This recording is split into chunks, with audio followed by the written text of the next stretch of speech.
Hoy vamos a meternos de lleno con una de las grandes preguntas de la psicología, la dependencia. ¿Es algo con lo que se nace o es algo que se va haciendo con el tiempo? ¿Por qué vemos personas que desarrollan una personalidad con rasgos dependientes, mientras que otras, que han vivido cosas muy parecidas, desarrollan una autonomía que parece a prueba de balas? La respuesta, como casi siempre en psicología, no es un simple blanco o negro, sino un equilibrio fascinante de factores que vamos a analizar paso a paso. Esta es la pregunta del millón, la que resuena en muchísimas familias. Es muy común ver a hermanos que lo han compartido prácticamente todo: padres, casa, colegio, y sin embargo, sus personalidades son la noche y el día. Uno es súper independiente y el otro parece que necesita apoyo constante. Pues bien, esto no es cosa del azar.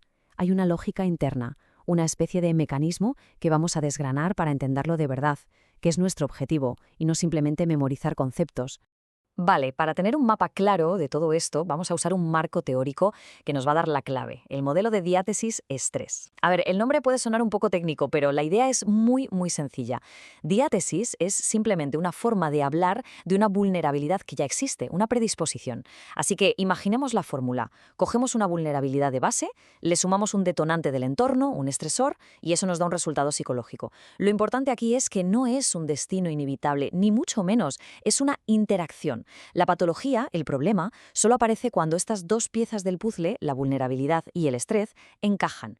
Para que lo visualicemos todavía mejor, vamos a usar una metáfora que nos va a acompañar durante todo el análisis: una balanza.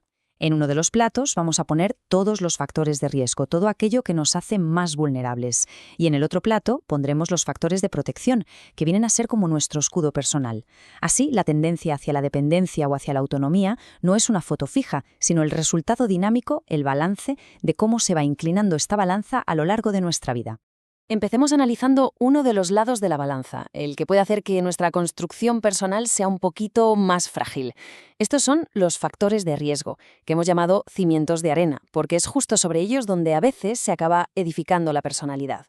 Son esas variables que aumentan la probabilidad de desarrollar un cuadro de dependencia. A nivel puramente individual, hay 4 elementos que pesan bastante. Primero, partir de un temperamento hipersensible de nacimiento. Segundo, haber sufrido una enfermedad crónica en la infancia, algo que muchas veces justifica sin querer una sobreprotección por parte del entorno. Tercero, y esto es clave, los trastornos de ansiedad en la infancia que no se tratan, sino que se acomodan.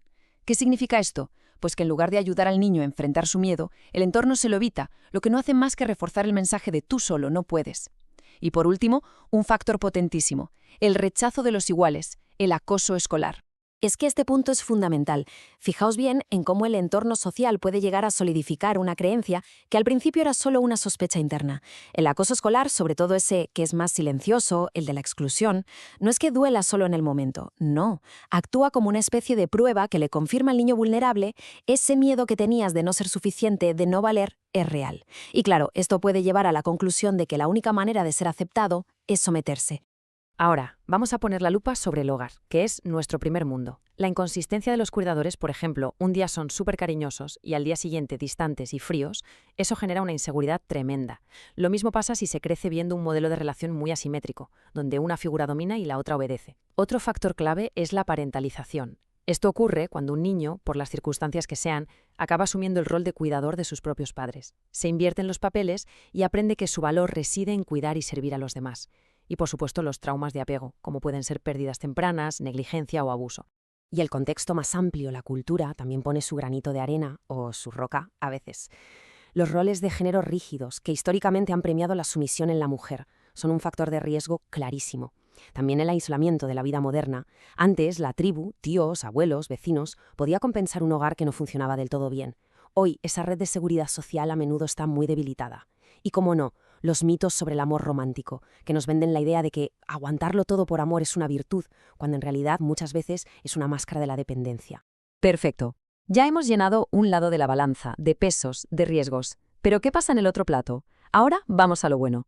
Pasemos a ver esos factores que construyen resiliencia, que nos hacen fuertes. Ojo, estos factores no es que eliminen los riesgos, no borran el pasado, pero sí que actúan como un muro de contención, como un cortafuegos que impide que esa vulnerabilidad inicial se convierta en un problema mayor. El factor de protección más potente, el pilar maestro, es el apego seguro. Pero cuidado, esto no va de tener padres perfectos, que no existen. Va de tener padres suficientemente buenos que hacen 3 cosas fundamentales. Primero, saben decir no, saben frustrar, pero sin retirar el cariño. Segundo, cuando se equivocan, lo reparan, piden perdón, explican qué ha pasado y reconectan. Y tercero, van fomentando la autonomía poquito a poco, dejando que se tomen pequeñas decisiones y se cometan errores. Esto es entender para no memorizar. Son estas acciones, y no las grandes declaraciones, las que construyen la seguridad interior. A veces, la figura que nos salva, por así decirlo, no está en casa. La aparición de un mentor, un profesor, una entrenadora, un terapeuta, puede ser un auténtico punto de inflexión en la vida de una persona. ¿Por qué? Porque esta persona ofrece un modelo de relación totalmente alternativo y, sobre todo, sano. Lo crucial aquí es que estas figuras transmiten un mensaje reparador que contradice de lleno el guión aprendido. Enseñan algo valiosísimo, que el apoyo y el cariño no tienen por qué costar la propia identidad, que no hay que someterse para ser querido. Además del apego, hay otros dos grandes constructores de resiliencia. Por un lado, lo que llamamos experiencias de autonomía forzada, irse de intercambio, un primer trabajo lejos de casa, cualquier reto que obligue a valerse por sí mismo. Superar esos desafíos sin la red de seguridad habitual es como hacer un ingreso directo en la cuenta bancaria de la autoeficacia, de la confianza en uno mismo. Y por otro lado, la alfabetización emocional, la habilidad para identificar lo que sentimos, ponerle nombre y gestionarlo. Ser capaz de decir, vale, siento ansiedad pero no estoy en un peligro real, es una herramienta de autorregulación potentísima que nos da control interno. Aquí tenemos un concepto que es oro puro, el ecosistema relacional.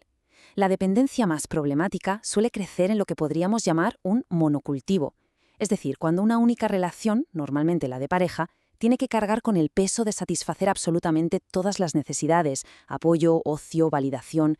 Es una estructura súper frágil. En cambio, la diversificación, tener una red variada de amigos, familia, aficiones, comunidad, crea una estructura mucho más resiliente, capaz de amortiguar cualquier golpe, porque el peso se reparte. Muy bien. Ya hemos explorado los dos lados de nuestra balanza, los cimientos de arena, que son los riesgos, y el muro de contención, que son los factores protectores. Entonces, ¿cómo se ve el panorama completo? Vamos a juntarlo todo en una única imagen para tener esa visión global y estructurada que buscamos. El punto crucial está aquí, en esta tabla. Fijaos cómo en cada dimensión, la biológica, la familiar y la social, hay una correspondencia casi perfecta entre un factor de riesgo y su contrapeso protector. En lo biológico, la alta habitación del daño, esa tendencia a la ansiedad, se contrarresta con la mentalización, que es la capacidad de entender nuestros propios estados mentales y los de los demás. En lo familiar, la inconsistencia se combate con el apego seguro, y en lo social, el aislamiento se equilibra con una red diversa. Al final, lo que importa no es un solo factor aislado, es la contabilidad global, el resultado final de esta balanza. Entender el modelo es el primer y fundamental paso, pero ahora viene lo más importante, el verdadero aprender haciendo. ¿Cómo podemos aplicar todo este conocimiento? Vamos a pasar de la comprensión a la acción, a ver cómo se puede construir de forma proactiva una auténtica fortaleza interior. Y este es el mensaje central de todo, el cambio de chip que lo cambia todo. No podemos eliminar los riesgos, es imposible. No podemos cambiar el temperamento con el que nacimos ni podemos borrar el pasado. Pero lo que sí podemos hacer es cambiar nuestro foco de atención. Podemos dejar de obsesionarnos con nuestras vulnerabilidades y empezar a trabajar de forma activa y consciente en el otro lado de la balanza, en construir y reforzar nuestros muros de contención. La clave no es la ausencia de riesgo, sino la presencia de protección. En la práctica terapéutica a esto se le llama cartografía de recursos. En lugar de empezar haciendo una lista de todo lo que está mal, el punto de partida es buscar los rescoldos de salud. ¿Qué significa esto? Pues buscar esas chispas de fortaleza que han sobrevivido. ¿Hubo una abuela que dio seguridad? ¿Hay alguna habilidad o talento que siempre ha dado confianza? ¿Alguna experiencia de autonomía que salió bien, por pequeña que fuese? Se empieza desde esas brasas de salud para, poco a poco, volver a avivar el fuego de la autonomía. Y terminamos con una pregunta, una invitación a la reflexión. Porque entender este modelo no es un ejercicio académico, es una herramienta para la vida. La pregunta es, ¿cuáles son esos muros de contención personales? ¿Qué relaciones, qué habilidades, qué experiencias nos sostienen? Y sobre todo la pregunta más importante, ¿cómo podemos empezar a reforzarlos a partir de hoy mismo? Porque ese, y no otro, es el verdadero camino hacia una autonomía sana y resiliente.